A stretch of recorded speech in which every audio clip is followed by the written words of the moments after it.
దిమ్మలాగా ఉన్నది బెల్లమా? బెల్లం పాకము బియ్యము మైదా పిండి అన్ని పాకం పడతారు. అత్తరసలు పాకం లాగా పట్టి చేస్తారు. పైన జ్యోతుల కట్ట దారం ఉంది కదా, కిందంతా నెయ్యి నెయ్యి ఉంటుంది. బెల్లం పాకం ఉంది కింద, కిందది ఊడిపోకుండా పాకం పెట్టినారు అడుగును.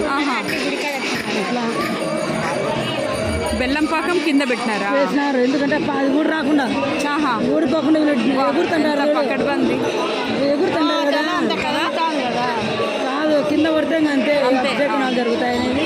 11 అంట కదా జ్యోతులు. 10 అన్నారు, 10 అంటున్నారు, కొంతమంది 11 అంటున్నారు. 10 గంటలు నెయ్యితో వేసుకుంటారు. నెయ్యితో తెల్లవారుదలు వెలుగుతానంట. తెల్లవారంత వరకు ఇప్పుడు ఏం చేసుకుంటారు.